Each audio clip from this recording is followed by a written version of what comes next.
आपको डिलीवरी का कुछ ना कुछ इंतजाम रखना पड़ेगा और वो डिलीवरी का इंतजाम जोमेटो स्विगी नहीं है।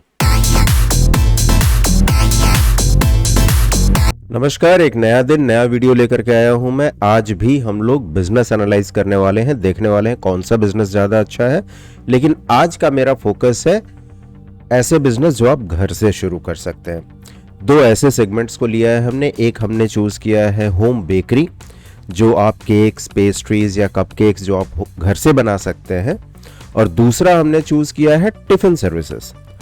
सो चलिए फटाफट समझते हैं दोनों में डिफरेंस क्या है, और अगर इन दोनों में चूज कर रहा हूं तो कौन सा बिजनेस ज्यादा अच्छा होगा आपके लिए।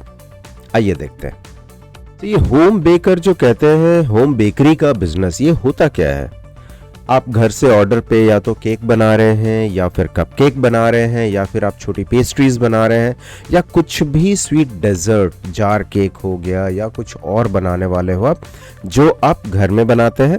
और आप ऑर्डर के ऊपर डिपेंड करता है कि या आप डिलीवरी करते हैं या लोग आकर के खुद पिकअप करके लेके जाते हैं।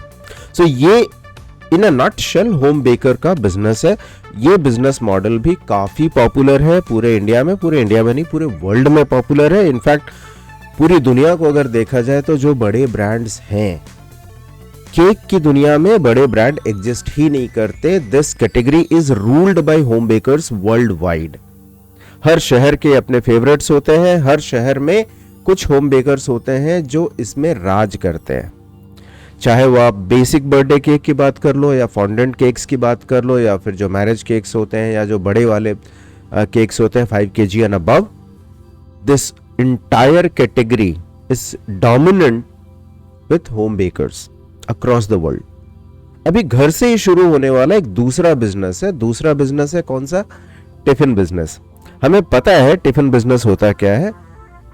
जनरली लंच या डिनर होता है। आप बैचलर्स जो रह रहे हैं किसी दूसरे शहर में, या स्टूडेंट्स जो रह रहे हैं किसी दूसरे शहर में, वो लोग इस सर्विस को अवेल करते हैं।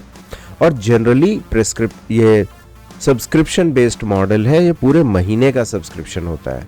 एक आध दिन बीच में मिस कर सकते हैं, that's not a problem, but एक कस्टमर जो आपके साथ जुड़ता है वो पूरे महीने के लिए जुड़ता है या लंबे समय के लिए जुड़ता है। सो इस बिजनेस में टिपिकल बेनिफिट वो है कि आपका कस्टमर लाइफ टाइम वैल्यू काफी अच्छी होती है। सो चलिए इन दोनों बिजनेस को समझते हैं पॉइंट बाय पॉइंट, कौन सा बिजनेस ज्यादा बेहतर है। अगर मैं कंपैरिजन की बात करूं तो स्पेस सबसे पहले क्या चाहिए? कुछ नहीं चाहिए, घर से शुरू कर सकते हैं। क्योंकि घर से शुरू कर सकते हैं, कोई दूसरी दुकान नहीं खरीद रहे इसके लिए, तो मैंने दोनों को सेम रखा है। आप घर से शुरू कर रहे हैं, इसमें आपको एक भी रुपया नहीं लगने वाला। नेक्स्ट पैरामीटर क्या है? इन्वेस्टमेंट चाहे आप होम बेकरी को देखें या टिफिन सर्विसेज को देखें, सो 1 से 2 लाख के अंदर में शुरू हो जाता है। जनरली आपके घर में माइक्रोवेव या कन्वेक्शन ओवन होता है, बट अगर आप सीरियसली इस बिजनेस को करना चाहते हैं तो बेहतर है कमर्शियल ग्रेड डेक ओवन लेकर के शुरू करें। सो एक डेक ओवन हो गया, फिर आपका जो केक के डेकोरेशन के सामान होते हैं, वो टर्न टेबल्स वगैरह होते हैं, वो आपने ले लिया। तो मोटा मोटा शुरू करने के लिए आपको 1 से 2 लाख रुपए काफ़ी हैं। सेम चीज़ है टिफ़िन बिजनेस में।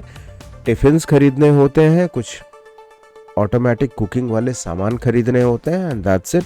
बहुत ज़्यादा कोई भी इक्विपमेंट की ज़रूरत नहीं है, बहुत ज़्यादा किसी सेटअप की ज़रूरत नहीं है। छोटी पूंजी में दोनों बिजनेस शुरू हो सकते हैं। बेस्ट फॉर्मेट क्या है? अगर आप घर से शुरू कर रहे हैं तो ये उम्मीद मत रखिए कि कस्टमर्स आपके यहाँ से पिक करके लेके जाएंगे। आपको डिलीवरी का कुछ ना कुछ इंतजाम रखना पड़ेगा, और वो डिलीवरी का इंतजाम जोमेटो स्विगी नहीं है। अगर आप इस मॉडल में जोमेटो स्विगी पे गए तो आप कभी पैसा नहीं कमा पाएंगे। आपको यहाँ डिलीवरी अरेंजमेंट खुद की रखनी पड़ेगी। या तो आप कोई स्टाफ हायर कर लो डिलीवरी के लिए, या आपके घर का कोई मेंबर डिलीवर करके आ जाए। In both the cases delivery infrastructure end to end आपको देखना पड़ेगा, तभी आप इस बिजनेस में पैसे कमा सकते हैं। और वो दोनों में ही सेम है। बेकरी में भी ऐसा ही है, टिफिन में भी ऐसा ही है। ऑर्डर वैल्यू की अगर बात करें तो ऑर्डर वैल्यू में बहुत बड़ा डिफरेंस है। टिफिन में ऑर्डर वैल्यू कम है। आपकी टिकट साइज 100 रुपए से नीचे होती है, 70 रुपीज, 80 रुपीज, इस तरीके के टिफिन होते हैं। ऑर्डर वैल्यू केक्स की अगर बात करें तो अगर मैं बर्थडे केक की बात करूं तो 1000 प्लस जाता है। अगर बड़े वेडिंग केक्स की बात करूं तो 5000 प्लस जाता है, छोटे केक्स की भी बात करूं तो भी 500 तो जाता ही है। कप केक्स कोई एक नहीं खरीदता, वो पैक ऑफ 6 खरीदते हैं, पैक ऑफ 12 खरीदते हैं। सो आपकी ऑर्डर वैल्यू इसमें ज़्यादा होती है, बट ये कंसिस्टेंट नहीं होती। ऐसा नहीं है कि आपको रोज 4-5 केक के ऑर्डर मिल ही रहे हैं। जिस दिन मिल गए, हो सकता है एक दिन में आपने 10,000 20,000 का बिजनेस कर लिया। ऐसा भी दिन हो सकता है कि पूरे दिन में सिर्फ 200 रुपए का या 500 रुपए का बिजनेस हुआ। ये स्पोरैडिक है, ये कंसिस्टेंट नहीं है। यहाँ डिमांड एंड सप्लाई पैटर्न थोड़ा सा अनसर्टेन है। टिफिन में यू हैव अ मोर और लेस सर्टेनिटी कि आज आपके कितने टिफिन जा रहे हैं। सो अगर आपके 80 रुपीज़ का भी टिफिन है और रोज का आपको पता है कि 120 टिफिन जा रहे हैं, तो 120 टिफिन जा रहे हैं लंच और डिनर मिला करके, तो मोर और लेस यू नो 9,000 9,500 का बिजनेस मेरा फिक्स है, राइट। सो वो सर्टेनिटी है वहां पे। देखिए, हर एक मॉडल के अपने प्रोज एंड कॉन्स होते हैं, तो मैं दोनों आपको बता रहा हूं so that you can take an informed decision. Supply chain की बात करूं तो बेकरी की सप्लाई चेन बड़ी सिंपल है। केक के जितने भी प्रीमिक्सेस होते हैं, जितने भी ग्लेज्ड होते हैं या डेकोरेशन होते हैं, बटर क्रीम हो गया या आपके बहुत सारे फ्लेवर्स हो गए, वो सब के सब आपको गिने चुने सप्लायर होते हैं, उनके पास मिलते हैं। शेल्फ लाइफ काफ़ी अच्छी होती है। इवन चॉकलेट्स की देखा जाए तो 3-3 साल की शेल्फ लाइफ होती है। कोई इशू नहीं है वहाँ, वेस्टेज नहीं होता वहाँ पे। पूरे महीने की परचेजिंग आप एक बार में भी करके रख सकते हैं, कहीं कोई प्रॉब्लम नहीं आएगी। फ्रेश यूज़ होने वाली चीज़ें बहुत कम होती हैं इसके अंदर। टिफ़िन में इसका ठीक उल्टा है, आपको सब्जियां रोज़ खरीदनी पड़ती हैं। ग्रोसरीज में भी वंस इन अ वीक आप खरीद लो, बट वेजिटेबल्स वगैरह, क्योंकि मेन्यू रोज चेंज होता है। टिफ़िन का मेन्यू है, आपको पता है कि आज आलू पालक की सब्जी बनानी है, तो 80 प्लेट आलू पालक की सब्जी बनेगी। तो पालक 3 दिन पहले की नहीं आ सकती, वो आज की ही होनी चाहिए। सो यहाँ सप्लाई चेन थोड़ा कॉम्प्लेक्स है, क्योंकि मेन्यू रोज चेंज हो रहा है। आप बहुत सारी चीज़ें बना कर दे रहे हैं। आप रोटी चपाती बना रहे हो, चावल बना रहे हो, दाल है, सैलड्स हैं, सब्जियां हैं, 1 या 2 सब्जी डिपेंडिंग अपॉन आपका क्या पैकेज है। सो आपको रोज कुछ ना कुछ खरीदारी करती रहनी पड़ती है। तो सप्लाई चेन के हिसाब से देखें तो बेकरी की सप्लाई चेन सिंपल है, टिफिन की सप्लाई चेन कॉम्प्लेक्स है। Percentage net margin of course bakery में ज़्यादा है, टिफिन में कम है, क्योंकि डेलिकेसी है। एक हमारी ज़रूरत है और एक हमारी लग्जरी है। तो जो भी नीड कैटेगरी होगी उसमें मार्जिन कम होगा, जो लग्जरी कैटेगरी होगी या ऑप्शनल कैटेगरी होगी वहाँ पे हमारा मार्जिन ज़्यादा होगा। So no surprises here. Daily sales कितना होगा? डेली सेल्स कंसिस्टेंटली 10,000 प्लस मुश्किल है। टिफिन एक लेवल के बाद जब आप स्केल अप करते हैं तो वहां 10,000 प्लस हो सकता है, पर वो फिर आप घर से नहीं कर पाओगे।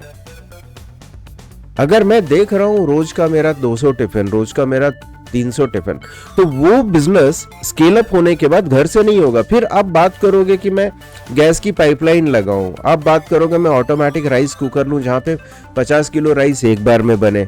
मैं जब लहसुन छीलने बैठूं तो 5 किलो लहसुन एक बार में छीलेंगे। प्याज लेकर के आओ तो प्याज में 200 किलो से कम कभी परचेज नहीं करूंगा। सो इस लेवल की बात कर रहे हैं। वो आपका बिजनेस घर से नहीं हो रहा है, फिर आप कंप्लीटली कमर्शियल कुकिंग पे चले गए। सो यहां जो मैं बात कर रहा हूं होम सेगमेंट की बात कर रहा हूं। होम सेगमेंट में घर से काम करते हुए कंसिस्टेंटली 10,000 प्लस का डेली सेल्स मुश्किल है।